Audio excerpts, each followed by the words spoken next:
Hello, I'm Bernie Hayes. Today's guest is Terrance Eskridge-Gibson. His book, What's So Great About Sex, today on The Bernie Hayes Show.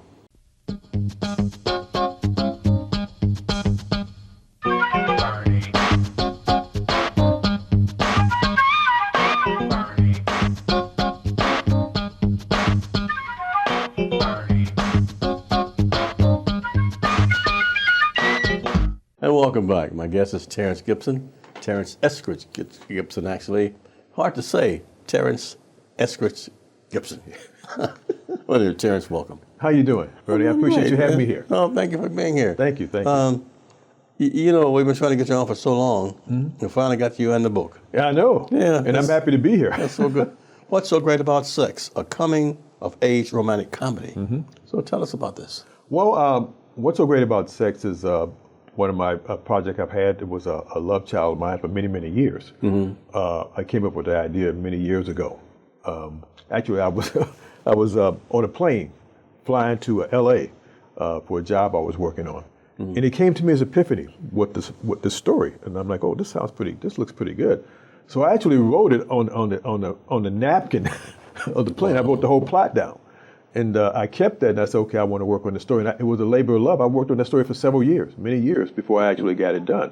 But what it is that this book is a coming-of-age romantic comedy. It's a satire. Okay. And what I looked at the socially constructed sexual attitudes and behaviors of men and women in America. I wanted to look at that through this book. One of the things about this story of this book is that it looks at several overarching themes. I look at toxic masculinity is one of the things that's talked about now, but toxic masculinity has been around for many centuries. Okay. This is nothing new. Sure. It's just a different term, or they coined it toxic masculinity over the last several years. But it's been called different things, but it never changes. But the book addresses that. It also addresses the integrity, perseverance, and the big thing is love. Love is important. Love between a man and a woman, or love between two people. It doesn't matter Certainly. who you are. Sure. But the whole thing is about love and understanding and care. And this book kind of talks about all that, but it does it in a satirical, sort of non-threatening sort of way. But it's kind of funny. Okay, so you asked me, what did I think about the book when I first saw the cover? What do people actually get? What's the impression of the book? Well, it depends before on they read it. So you can't judge a book by its cover. You can't judge a book by a cover. And let me tell you, people look at the cover, they look at the title, What's So Great About Sex, and they start thinking things that were more physical, a physical act of sex. This is not what this book is about. Sure. It's about attitudes and behaviors of men and women, with sexual attitudes of men and women, and socially constructed attitudes, and it kind of talks about it. And it kind of delves into it, and it kind of breaks it down into a way that people can actually look at themselves and say, well, am I like this, or do I do this sort of thing? And the thing about the whole premise of this book is that it's really seen through the eyes of the main character. The main protagonist is Wilbur Klutzheimer. And Wilbur is a nice guy. He's a wonderful guy, but he's what they call milquetoast, kind, hearted. He'll do anything for you, but he's been an outcast. People always ridiculed him and talked about him and laughed at him. You know, he was, as a child, he was just put to the side. People never even looked at him. Even his own father thought about Wilbur he was ashamed of him as a man because of, quote, men do certain things, they act a certain kind of way. And Wilbur didn't exemplify those sort of things. And he became sort of like a Walter Mitty type character. He became withdrawn in himself and started trying to deal with life, the negative things about life against him, because so many people were against him. The only person that gave him love was his mom, like most women do. Most mothers give you love. Yeah. But that's all he had. Love. And he wanted to be loved by people. He wanted to be respected and be cared for. But that wasn't happening for Wilbur. Okay. Wilbur grows up, actually he's a 29-year-old guy, and the story actually takes place, I put the story, the setting is in New York City during the height of the sexual revolution. Okay. And there was a whole purpose to put the book in the height of the sexual revolution to bring out what the story is really about, to talk about it. Wilbur's a 29-year-old guy who's still a virgin. He's never been with a woman or anything like that. But his whole thing is he respects women. He doesn't want to use women simply because of his sexual desires. Certainly. So Wilbur goes to work for the New York Times newspaper. He's a cub reporter. he meets a fellow reporter named Rick Ferroni, who's a womanizer. He's a notorious womanizer. And for some reason, Rick took Wilbur under his arm. And he's going to teach him the tricks of the trade, how to be able to get women, how to be able to date them, and in Rick's eyes, through consummation. That's the only way you can become a man, through consummation with a woman. Wilbur disagreed with that. Wilbur said, well, I'm not that way. I don't want to misuse women just because I have sexual desires. I don't believe in that sort of thing. So he wanted to hold on to his integrity. But he did go out with Rick and meet women and things like that, but nothing really happened from that. He was hoping that he can be able to meet somebody. Because here now, understand, Wilbur's still looking for love. He's still looking for a relationship with a woman. But so in the meantime, Wilbur starts having these erotic dreams at night. Started waking him up. They were so intense, he would wake up in the middle of the night and he just started jotting down what he was dreaming, his dreams. And the dreams kept coming like clockwork every night. And all of a sudden they stopped. But by the time they stopped, Wilbur had enough information to amass into a manuscript. And he said, well, what the heck? He said, what would happen if I just send this off to a publishing company? He had no idea. He sent his book off to a publishing company, and lo and behold, it becomes a bestseller. So now he has been given the modicum of this new term, the king of sensuality. Now here's a 29-year-old virgin. Yeah. Right. Okay. But it was all a part of his imagination. So he was putting so this is part of the fun part of the book. This is the fun part of the book. Yes. Sure. This is what the whole thing started jumping off. So sexual comedy. Yeah. So and what happens is that women start coming up. He's given rock star status, right? Sexual rock star status. Women start coming at him when he couldn't have women before. They were coming at him. So he was faced with this big dilemma, two dilemmas. Give in to his sexual desires and risk being labeled a hoax and being laughed at because, they would find out the truth, or hold on to his integrity. Okay. I want to hold you right there. Okay, we'll take a short break. What's so good about sex? What's so great about sex? What's so great about sex, right? A coming-of-age romantic comedy. Terrance Eskridge-Gibson is our guest. And we'll come back and tell out why he wrote this book and what he hopes got from this book, and maybe the relationship for you. Back at this from the New Life Evangelistic Center. Bernie Hayes has been a blessing for so many years through the great broadcasting talents that God has given him. He's helped so many people to get a deeper and richer understanding of our community. Now, it's important that you tell your family and friends about the NLEC TV app, because Bernie's continuing to bring his great guests on, and the way that they can get it now is go to NLEC TV on their app. You've experienced it, now share it with others. We need everyone tuning in to the Bernie Hayes Show, because Bernie takes us behind the scenes and helps us to get a deeper understanding of issues that affect our community. His broadcasting has been such a gift from God for so many years. Now we need to share that gift. So tell your family, tell your friends, hey, have you watched the Bernie Hayes Show? Well, you need to. And not only do you get to see Bernie Hayes when you go on the NLEC TV app, but you get all kinds of inspirational programming. You get to learn about the needs in our community and the poor and the homeless. In addition to that, there's great classical movies there. There's music on NLEC Here's Help Radio Network. I mean, there's just so many things awaiting those that go to the NLEC TV app. So do a favor, give a gift to your family and friends and tell them about the app. To go to the App Store, bring up NLEC TV. And again, explore all the other things, the creation videos that are on there, the classical movies that are there, the inspirational radio programming, and of course, the 24 hours of TV, and the community programming, and all that and much more. So tell everyone you know about the NLEC TV app and let them know the Bernie Hayes Show is still coming through strong and heavy. New Life Evangelistic Center wants you to join us for our events. We have a variety of different kinds of events that happen throughout the year here at New Life Evangelistic Center, and you're invited to all of them. We have special faith promise and fundraising dinners that we definitely want you to be a part of. Here you'll learn more about our staff, you'll learn more about all the different things that are going on at New Life, and you'll also be inspired by what God is doing by building His kingdom through this incredible ministry. You don't want to miss these dinners. We also have special fundraising events like a walkathon. And we have another event where we will spend a night out with the homeless. This is a very special event, and we don't want you to miss it. We also have unique events where we serve homeless men and women and equip them with the things that they need to survive. These events happen throughout the year, and especially during Christmas and Thanksgiving. Here we serve meals, we serve tracts, and we preach the gospel with our words and with our actions. We definitely want you to participate with that as we seek to interact with people who are experiencing homelessness. For all of these kinds of events, we need volunteers. So you can learn more about our events by going to nlecstl.org/events.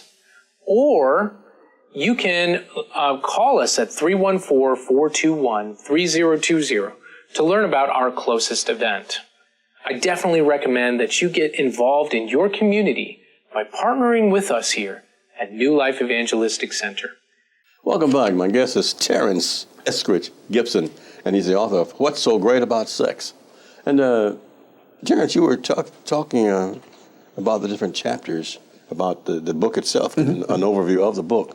And I noticed that in the book, it says, to my mother, daughter, and Anastasia, and all those who recognize that love, the deepest emotional, mental, and spiritual connection, is the most precious gift two people can ever share. Yes, that's true. Okay.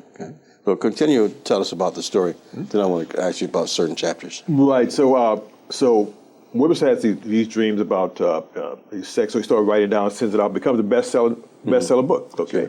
Women start throwing themselves at him. He had this new modicum. He's a new king of sensuality. Like I say, he's still a virgin. He wants to hold on to his integrity, okay, which he does. But in the meantime, he meets and falls in love with a lady named Tony, okay? But what Wilbur finds out is that he has to tell her who he is. He has to explain to her what's going on or risk losing her. Yeah. So that's basically what the story is all about. Then it goes through all the different gyrations and different circumstances that he comes through. But it's filled with a whole lot of different situations. Okay. Like I said, it's a comedy satire. Okay. Chapter 1, Success at Last. Then there's chapter 2. Then there's chapter 2, The Formidable Years. That's his growing up. That's the coming of age when he's growing up, and how he, well, his father, his mom, and his sisters, and how he grew up and how people treated him. That's what that's all about. Now, why would people want to buy this book? Well, I think if they're interested in laughing and understanding about sexual relationships between men and women, a lot of things, I think this whole thing about this whole toxic masculinity sort of thing, this whole macho-ism sort of thing, and how men think of women. And this novel kind of pulls the layers off. It's like an onion, kind of pull it off and let people see some of the things that the people don't talk about, but these are some of the tacit understandings that are kind of understood by men, like a lot of men. People don't actually adhere to that. A lot of people don't, but a lot of people do. Okay. But this is something that we're going to talk about in this book. Okay, so when they see the cover, What's So Great About Sex, they're thinking, so it's not full of lust. No. This is not what it's about. No. It's about life's lessons. Life lessons. Yeah. It's full of life lessons. It's about love and respect and dignity and care. Yeah. But, it doesn't have anything gratuitous. Nothing that's, but it does have some language. I'm not going to say it's an adult novel. It's not for kids. Sure, okay. But it says chapter 7, Tricks of the Trade. So that's when Rick started telling Wilbur, I'm going to teach you how to get a woman. Okay, this is wonderful. So, what inspired you to do this, Terrance? Well, I'm so used to calling you Terry. I know that I was on a, like I said, I was traveling on a plane going to LA, and it just came to me. It was like an epiphany. Just actually, the whole thing came into me in my vision, in my mind, and I saw it. I mean, I saw the beginning, the middle, and the end. Wow. Okay. And that's what I jotted down on that napkin, and I kept that, and I started working on that for years. People think that you sit down and you write something and it's that quick. It doesn't work that way. Writing is a solitary sort of job. Yeah. And paragraph by paragraph. It's paragraph by line by line. For me, it's one word at a time. Okay. Because I'm the type of person I keep writing over and over and over and over until it's like polishing your shoe. Yeah. You keep buffing and buffing and buffing. I look at rewriting as buffing and buffing and buffing until you get it to a finished product that you can be able to put out there to somebody. Okay. But it's a long endeavor. How can we get the book? Committed to it. How can we get it? You can go to my webpage, which is TerranceEskridge-Gibson.com. TerranceEskridge-Gibson.com, and you can actually pull it up. Once you pull it up, you can see what the book is about. It tells you more about who I am. It tells you where you can actually buy the book. You can buy it at Amazon, in Barnes & Noble. Also, you can actually look at my, I'm also on Instagram and Facebook. Okay. You can also pull it up on my website as well. Oh, this is Terrance Eskridge-Gibson.com. Okay. So all those platforms can be found under that. On their website. Okay. Yeah. So that's Instagram, Facebook. Everything. X, which is Twitter. Well, not Twitter. I'm not on Twitter. Okay. I'm just on Instagram and Facebook. Okay, that's good enough. Just those two. Good. For right now, anyway. So what's the price of the book? The price of the book is $20.99. But you also, that's for paperback. You also can get it through the ebook in different places. Amazon may charge anyways between $3 and $4. Sure. For an ebook. Okay, that's wonderful. Now, tell us about Terrance Eskridge-Gibson. Yeah. Well, I've been in management. Worked in nonprofit and profit organizations, corporate development, in corporate America for a number of years. In administration, in management, in HR, and public relations. Those are sort of jobs I've had. I even teach. I taught at universities. What's your university? St. Louis University. St. Louis University. I have a PhD in public policy analysis, so I taught graduate school and undergraduate students. So you're Dr. Gibson. I'm Dr. Gibson, yeah. Okay. But so I've done all these things, but I tell you, what really pulls me is writing. I've always been writing. I've been writing since I was a little kid. And I want to give you a little story, a little thing that happened. When I was 10 years old, I was in the 5th grade. And our teacher, they would give us new spelling words. Every week, we have about 20 spelling words, okay? We had to learn these words and increase our vocabulary. So they would tell all the kids, okay, we want you to take these spelling words, but we want you to put them in a sentence. Okay, to be able to, so we can know you understand what the words are. But what I did was I would take the spelling words, I would write a story. I would write a short story with all the spelling words. Right? So I make up these stories and I have all these spelling words in the story. So the teachers was enthralled with this. My teacher, he said, this was fantastic. So he would read my story to the class, right? We got another one from Mr. Gibson here. We got another story from him. So we would read my stories out, and I remember one time during our parent-teachers conference, he said, I want to meet your mom. So my mom came to parent-teachers conference with me, and he said, your son is going to be a writer one day. He's going to be a great author one day. He said, he's so creative and fantastic. I just love his stuff. My mother said, oh, really? She said, yeah. So he really appreciated that. But I was writing even before that time. It said something I've always done and kept doing it. So this project, like I said, was a labor of love. I got other projects I'm on in the works that I'm working on right now. Okay. So this working so much didn't allow me the opportunity to devote a whole lot of time to it. Because this is why this took so long to get it done. Sure. Because you have to write a little bit here, a little bit there, But because of me, I'm such a perfectionist. It has to be done a certain kind of way. It has to say a certain kind of way. And the thing about you're proofreading it all each time. Exactly. Each word, each line. It's a word. But see, the thing about writing for any kind of author, not only is it just some words on the paper, you have to be able to feel and understand what the character is trying to say. In other words, you become that character when you start reading the book. You can feel that person. You can see and smell and taste everything that person is going through. That's the important thing about writing a book, to me. For any kind of author, you have to be able to put that out. In this book, like I said, it's a romantic comedy.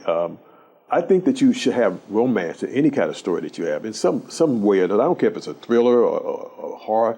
If you have some kind of, because dealing with people care about each other. So love is going to be an aspect of some kind of story. And in this story here, that's one of the main things in this story is about love. And like you read before, what the story was dedicated to, my mom and my Anastasia and my daughter.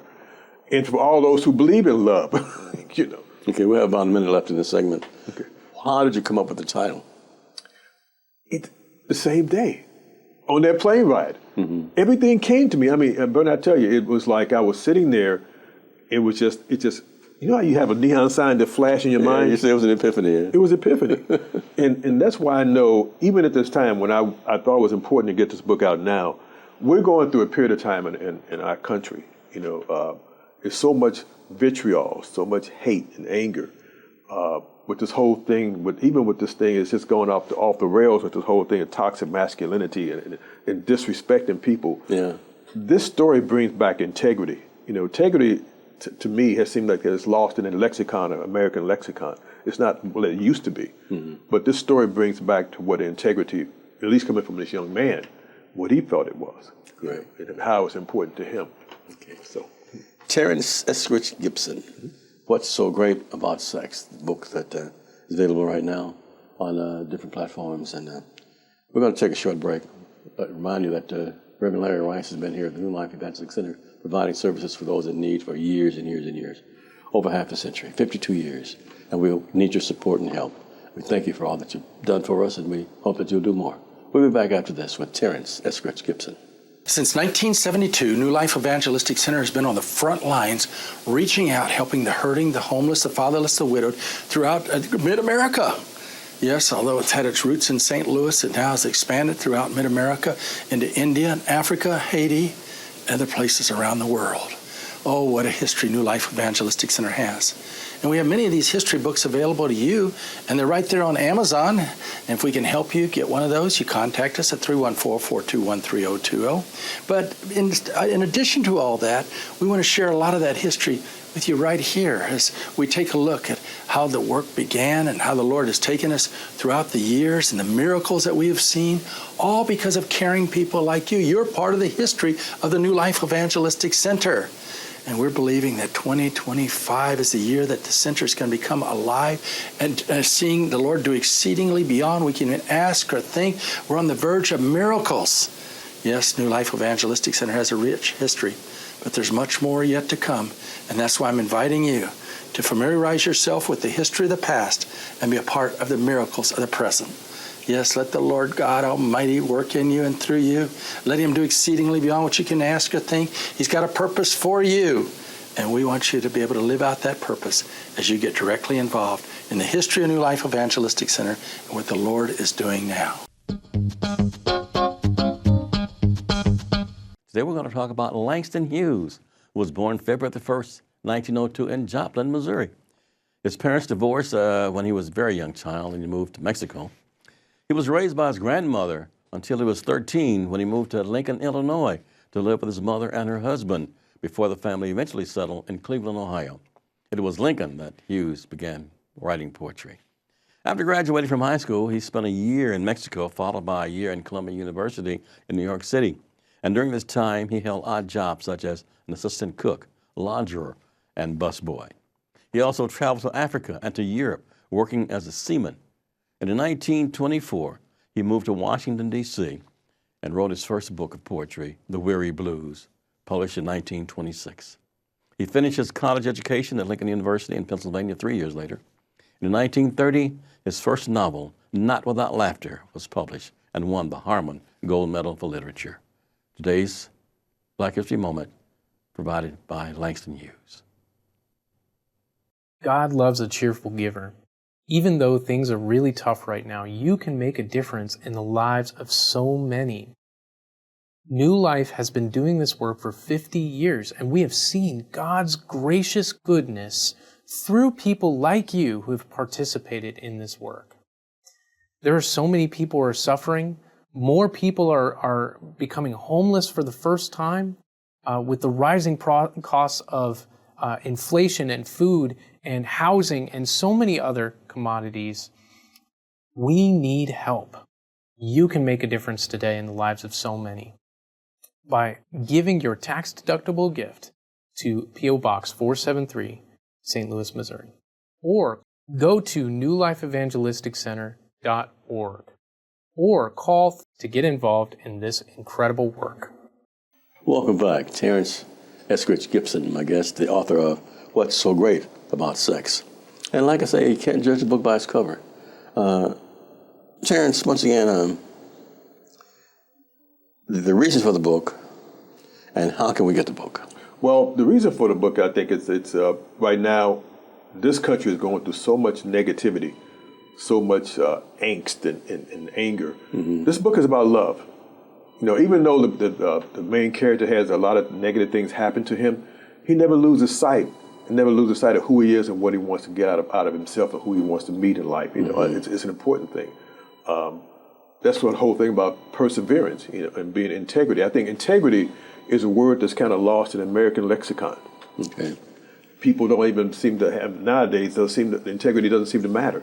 But this story talks about the integrity of this young man holding on to his beliefs and his values and not wanting to misuse anybody, simply because he has other ways of thinking, or, because he has sexual needs. This is not what the story is about. These sort of things are very important. The story is not meant to be some kind of preachy sort of story. It's not. It's a comedy. It's a satire. It's a lighthearted satire. But it's looking at, like I said, sexual attitudes of men and women that are socially constructed. When you come on this earth, when you're born, you don't have these kind of attitudes. Precisely. It's put to you. It's given to you. It's taught to you. So, this is talking about it in a different kind of perspective from this young man's point of view. Okay. Do you see this becoming a stage play or a movie? I see it as a movie. I'm gonna tell you, I swear to God, this is when I actually saw it. I saw it as a movie playing out in my head. Okay. I mean, and I was actually typing what I was seeing in my head. If that makes sense. The characters right there. Yeah. I mean, I can't type faster, but I'm seeing it rolling. Sure. But I actually saw it as a movie coming up. But a movie that has an impact that makes. I don't like things that are fluff. Because I see a lot of things out there that fluff doesn't mean anything. This story has substance. It's multi-layered, and it will make an impact on, I think, people. How long did it take you to write it? It took years. Yeah, no, you said about 7 or 8 years at first. More than that. Yeah, okay. Because here again, I take it and I put it down, take it and put it down, take it and put it down. But I never lost sight. And the whole thing about writing, when you write, you have to jump into character. Yeah. I don't care how many years pass by, you can still be able to get back into that character and move it to the next phase as though it's like the next day or so. So are you satisfied with the product? I'm very proud of this product. I think it's an excellent book. How can we judge you? Well, by the book, right? By the book. Tell us how. If you buy the book, you'll see. I don't think so far people have been looking at it, they've been reading, and they love the story. Okay. I think they are very surprised by the story, like we talked about, judging the book by the cover. You like can't judge the book by its cover. Yeah. So tell us how to get the book. You can go to my webpage, TerranceEskridge-Gibson.com. That's my very website. Fast, very fast. That's too fast. Okay. You can go to TerranceEskridge-Gibson-Gibson.com. That's my website. You can be able to, that's a one-stop shop. You can actually pull it up and look at what the book is about, who I am, how I actually came up with the story, just a brief synopsis. You can also look where to buy it. It tells you the places where to buy it. Also, it tells you where to look me up on Instagram and Facebook. Okay. So we can purchase the book actually by going to that site? Yes. Okay. Or you can just go to Barnes & Noble, or go to Amazon and just put in Terrance Eskridge-Gibson, and there it's going to pop up. It's going to populate. Okay. But if you want no more information, just go to my website. How did you feel when you finally finished the book? Emotional. Yeah. Because it's an emotional story. It's although it's full of laugh, it's a heart-wrenching story. It's a heart-wrenching story. Okay. I think that people will come away with different type of feelings once they read the book. I think they'll carry it and they'll be more. I think they'll be more ingratiated into what the story is about, and they actually can live this person, the main character. They can actually feel his pain and his sorrow and what he had to go through. And many of us, this stuff, anything in this book, I think it affects everybody. Okay. It relates to anybody. It doesn't matter who you are, what your status in life, what your race or age or whatever. I think it's something in this book is going to be for anybody. When we talked about age group, it's an adult novel, so not for kids. But any adult, I think they can relate to this. It talks about bullying. It talks about a lot of different things in this book. Okay. It addresses. So it will relate to the social norm. Exactly. Okay. Terrance Eskridge-Gibson. Yes. I can't tell you how much I appreciate you being here. I appreciate you having me here, Bernie Hayes. Thank you so much, man. Thank you. And I'm sure the book's going to be a wonderful seller, and I'm looking for the movie. Well, I am too. First I got to sell this book. For the movie. So thanks so very much. Thanks a lot. And thank each and every one of you for supporting the New Life Evangelistic Center. I'm Bernie Hayes. Reverend Larry Rice has been here for more than 52 years. We're 2428 Woodson Road in Overland, Missouri, 63114. Have a great day. Until next time, have a good day.